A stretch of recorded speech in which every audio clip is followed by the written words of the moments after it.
Hello friends, आज के video में डिस्कस करने जा रही हूँ क्लास 11th की बुक हॉर्नबिल।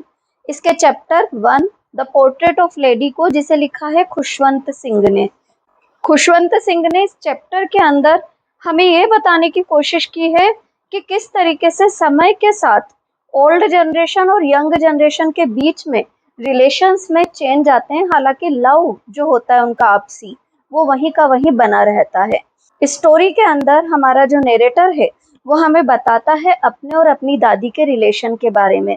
पहले तो एज अ चाइल्ड उसे बहुत ज्यादा आश्चर्य है जब कोई उसे कहता है कि when his grandmother was young she was very pretty, तो उसे बड़ा आश्चर्य होता है क्योंकि उसके लिए तो उसकी ग्रैंडमदर ब्यूटीफुल हमेशा थी, परंतु एक रिंकल्ड ओल्ड लेडी थी जो कि बेंट होकर के चलती थी और थोड़ा कद में छोटी थी और मोटी सी भी थी, तो उसे स्वीकार करना मुश्किल हो जाता है।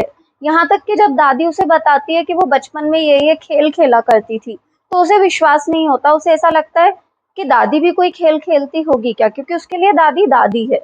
तो ये जो रिवोल्ट है उस बच्चे के अंदर वो हमें देखने को मिलता है।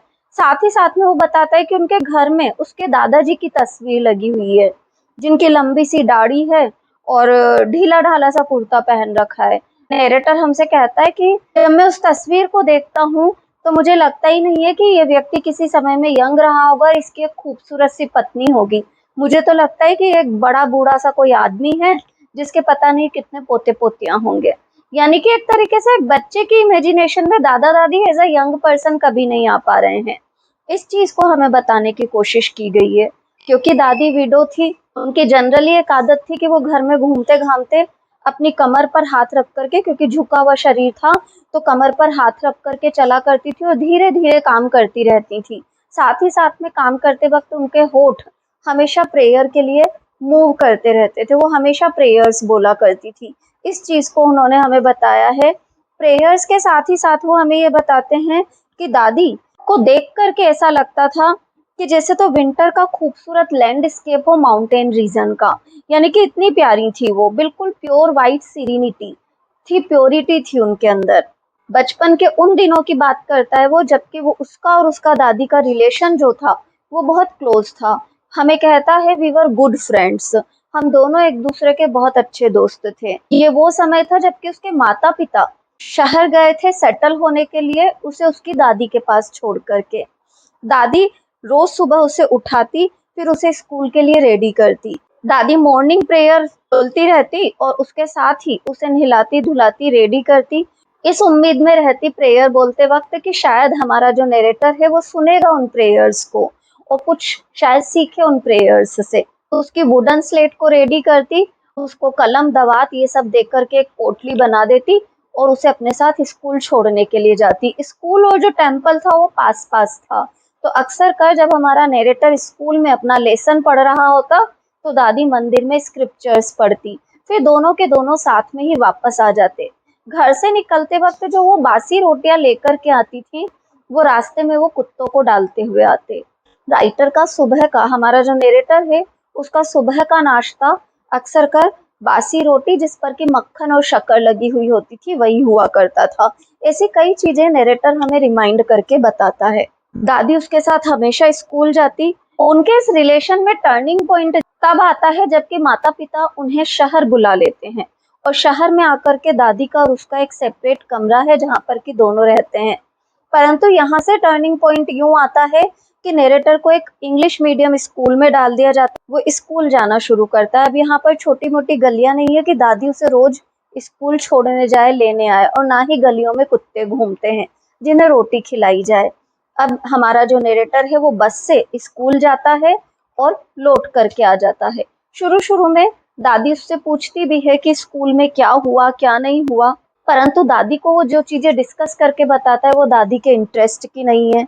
वो उसे वेस्टर्न साइंस जो उसे स्कूल में पढ़ाया गया उसके बारे में, लॉ ऑफ ग्रेविटी के बारे में, आर्किमिडीज के प्रिंसिपल्स के बारे में, आसपास की पूरी दुनिया जो हम देख रहे हैं वो दुनिया गोल है, ऐसी चीजें जब दादी को बताता तो दादी होपलेस हो जाती। सोचती कि धार्मिक चीजों का ज्ञान बच्चे को कैसे मिलेगा, क्योंकि अब वो अपने बच्चे के साथ पढ़ने में कोई मदद भी नहीं कर सकती थी, तो उसे और दुख होता था। सबसे ज्यादा दुख डिस्टरबेंस दादी को तब लगी जबकि हमारा नरेटर एक दिन स्कूल से घर आता है और बोलता है कि उन्हें आज म्यूजिक लेसन दिया गया। म्यूजिक सुनकर के दादी बड़ी दुखी हो जाती है, अपसेट हो जाती है, क्योंकि वास्तव में म्यूजिक का जो काम होता है वो होता है लोअर कास्ट के लोगों का, या फिर भिखारियों का, या हेलोट्स का। जेंटल फोक के लिए म्यूजिक एंड सिंगिंग इस तरीके की चीजें नहीं होती है, ऐसा उस समय के लोगों का मानना था। ये चीज भी हमें कहानी से पता चलती है। जो हमारा नरेटर है इसके बाद अपनी यूनिवर्सिटी डिग्री के लिए आगे जाता है, और यूनिवर्सिटी में आते ही उसको उसका एक पर्सनल रूम मिल जाता है। और अब तो दादी और पोते के बीच का जो छोटा सा कनेक्शन, वो एक सेपरेट रूम दोनों का था, वो भी खत्म हो जाता है। अब दोनों एक तरह से बिल्कुल अलग अलग हो चुके हैं। दादी इसे बड़े ही अच्छे से स्वीकार करती है इस परिवर्तन को, और साथ ही साथ में कुछ एक एक्टिविटीज और जो बताई गई हैं वो ये है कि नरेटर की जो दादी है चरखा चलाती है और सूत काटती रहती है। अधिकांश समय उनका उस चरखा को चलाने में बीतता है। दिन में वो आधे पौन घंटे के लिए अपने इस चरखा चलाने के काम से उठती है, और उस समय वो क्या करती है, स्पेरोस के आगे चुग्गा डालती है, कभी सूखी रोटी के टुकड़े डालती है। और वो आधा घंटा जो होता है, स्पेरोस पता नहीं कहाँ से आकर के उनके घर के उस हिस्से में इकट्ठी हो जाती हैं। नरेटर कहता है कोई उनके कंधे पर, कोई सिर पर तक बैठ जाती है, पर दादी बिना किसी नाराजगी के उन सबको फीड कराती है। यही समय वो कहता है मेरी दादी के जीवन का यहाँ शहर में आए बाद हैप्पीएस्ट आवर था। नरेटर की आगे की पढ़ाई के लिए नरेटर अब्रोड जाने का निर्णय करता है, और दादी जो है अपसेट होगी, उसे पूरा विश्वास होता है, परंतु ऐसा कुछ नहीं होता। नरेटर को पूरे 5 साल के लिए जाना है। दादी इसे भी शांति से स्वीकार करती है। स्टेशन पर वो अपने पोते का माथा चूमती है और उसे विदा कर देती है। नरेटर के मन में एक डर था कि 5 साल के इस समय काल में हो सकता है कि उसे शायद उसकी दादी फिर कभी मिले ही ना, या वो देख भी पाएगा या नहीं, इस तरीके का डर भी उसके मन में है। हालांकि जब वो लौट करके आता है तो दादी उसे रिसीव करती है, स्टेशन पर आती है, परंतु उस दिन भी वो ज्यादा कुछ बोलती नहीं है। उस दिन भी उसके दिन का सबसे प्यारा समय वही चिड़ियाओं के साथ का बताया गया है।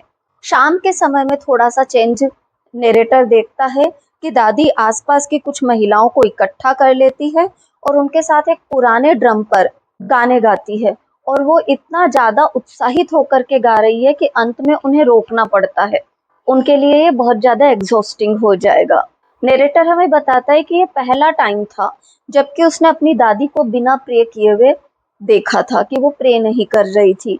अगली मॉर्निंग को दादी बीमार पड़ जाती है, और दादी के बीमार पड़ने के साथ ही हमें ये बताया गया है कि डॉक्टर ने तो ये कहा कि हाँ, थोड़ा हल्का फुल्का बुखार है, ठीक हो जाएंगी, पर दादी को महसूस हो गया था कि अब उनके पास समय नहीं बचा है।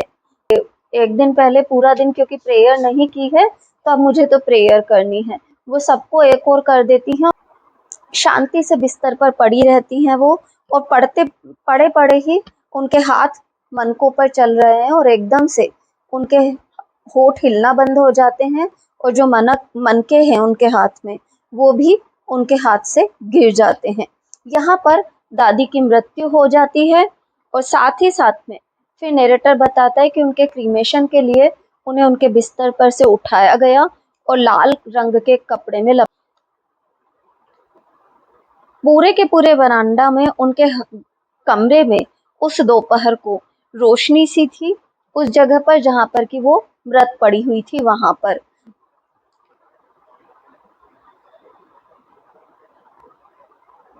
उस दिन भी चिड़ियाएं आई, और चिड़ियाओं को उसकी नरेटर की माँ ने जब रोटी के टुकड़े डाले, वैसे तो वो चिड़ियाएं केवल दादी की मृत्यु पर अपना शोक प्रकट करने आई हो, बिना कुछ खाए वो वापस से उड़ करके चली गईं।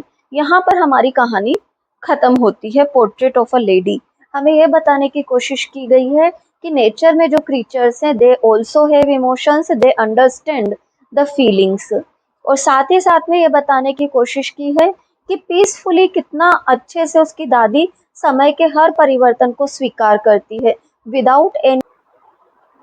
बहुत प्यारी कहानी है जहाँ पर कि एक बच्चे का उसके दादा दादी से रिलेशन को, या दादी से जो उसका क्लोज रिलेशन है उसको बताया गया है।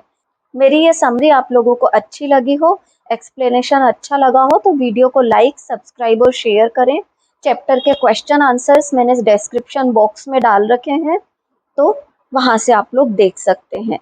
इसके अलावा भी कोई कंफ्यूजन हो तो कमेंट बॉक्स में कमेंट डालें। वीडियो अच्छा लगा हो तो चैनल को लाइक, सब्सक्राइब और शेयर जरूर करें। Thank you everyone.